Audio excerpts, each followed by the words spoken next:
The most courageous thing you'll ever do for your marriage or your relationship probably won't happen in a crisis. It'll happen during an ordinary Tuesday night. Before we jump into today's topics, let me tell you who you're listening to. I'm a trauma therapist by profession, but what you're about to hear isn't clinical. It's just two people, ordinary people, who had to make some very difficult choices over the last 30 plus years. Lisa and I have faced addiction, violent home burglary, financial setbacks, and more than one season we had to decide whether we were going to quit or keep fighting. And those experiences shaped everything we believe about courage, relationships, marriage, and rebuilding a life. You know, when people hear the word bravery, they usually picture protecting your spouse from danger. Yep. I did. Yep. Standing between them and someone who wants to hurt them. Get back, get back. Right? That's easy to recognize. The harder kind of bravery, walking into a living room after a long day and saying, hey, can we talk? Not because you're looking for another argument, because you don't want another week to pass or a day to pass pretending everything is okay. I think a lot of couples mistake comfort for peace. They stop bringing things up because they're tired, they're busy. They don't want to upset the apple cart, afraid it'll turn into another fight. So instead, they slowly start living around the problem instead of through it. That doesn't feel like a big decision until 6 months go by, then 2 years, then one day somebody says, I don't even know who you are no more. That happened to us. Yep. The distance didn't happen overnight. It happened conversation by conversation that never took place. Yep. There were seasons in our marriage where we did exactly that. Not because we didn't love each other, because life got loud. Bills got louder. Responsibilities got heavier. Surviving was heavy. We were exhausted.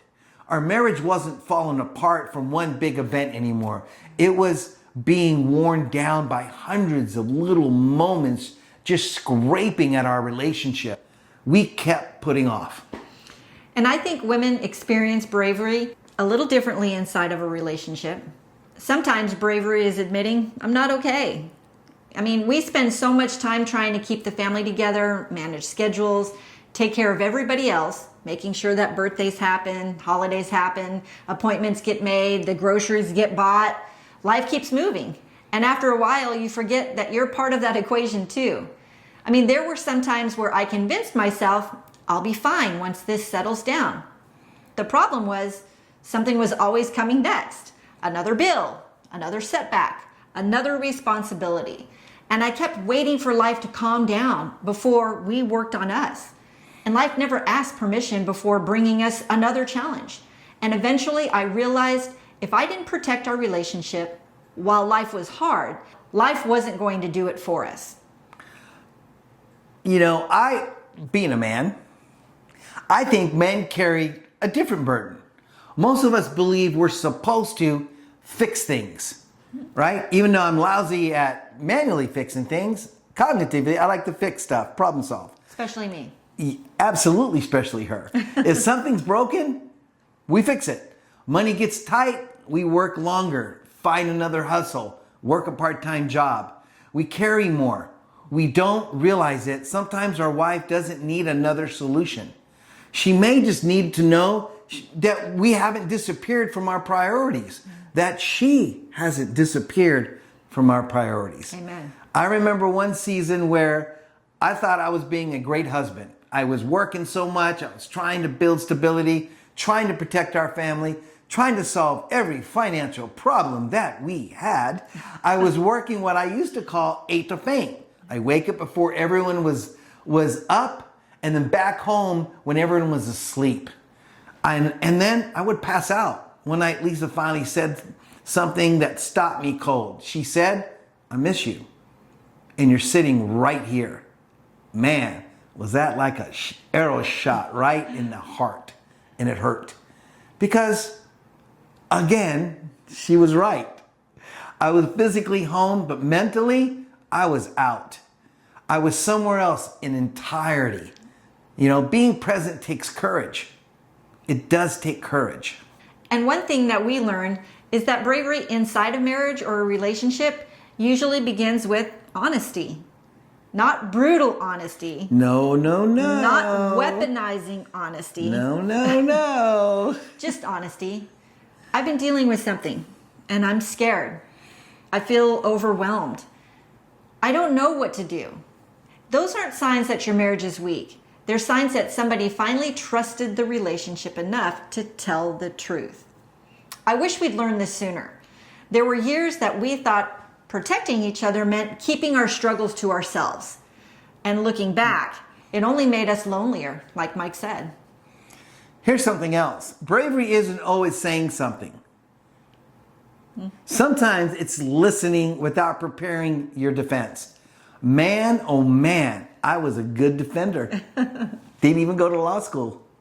That might be one of the hardest things we ever learned.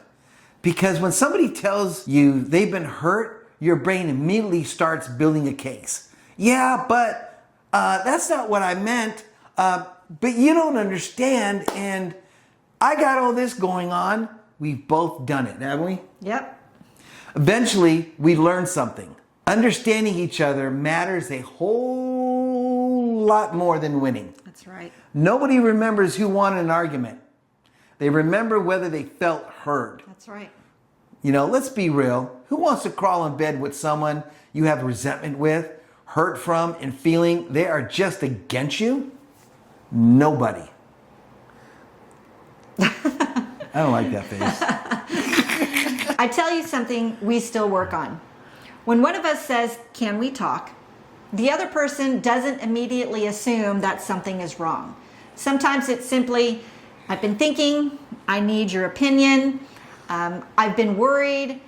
That little change removes so much fear from those difficult conversations, because if every conversation feels like an attack, then nobody wants to start one. Like me, I do that all the time. When I'm afraid to come to him and talk to him about something, that exact thing's happen. It just happened this past week. So it's something that we continue to work on. The strongest relationships aren't fearless. They're simply willing to have conversations that less mature relationships keep postponing. That's bravery. Not because it's comfortable, because the relationship matters more than avoiding discomfort. So this week we've created something called the Couples Bravery Challenge. Challenge. Yep. Set aside 30 uninterrupted minutes.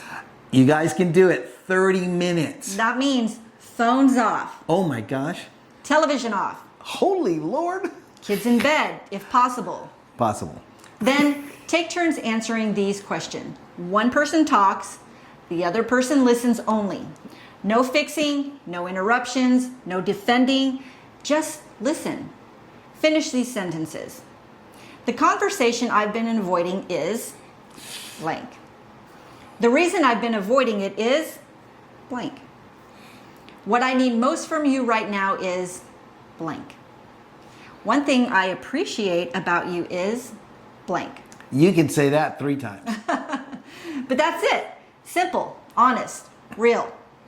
Then together, choose one brave action for this week, not 5. 1. Maybe it's scheduling a date night, or not a full date night, maybe just getting away if you can for an hour at a coffee shop or a favorite dessert place, just to hold hands across the table and to talk about you two, not the domestic duties, business, anything else. You know, call a counselor. You know, get in for some maintenance. Change your oil in your car. You know, get in for maintenance. Looking at your finances together. That would bring up a lot of sensitivity problems. Praying together, taking a walk, working out, apologizing, forgiving, whatever it is, you have to write it down. Put it on the refrigerator, then actually do it before next Sunday. Because courage without action is just another faded intention.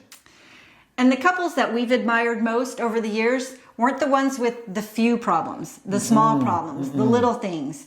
They're the ones who kept choosing each other while they're working through them. That's a very different relationship model. Life is going to keep throwing things at all of us. The question isn't whether pressure is coming. The question is whether you'll face it standing side by side or back to back. Yeah, I mean, if your relationship feels heavy right now, don't wait until everything gets easier before you work on it. It won't.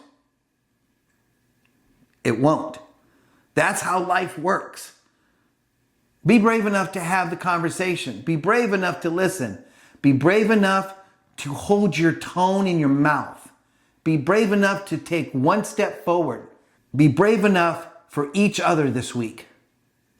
Download the Couples Bravery Challenge from the link below and work through it together.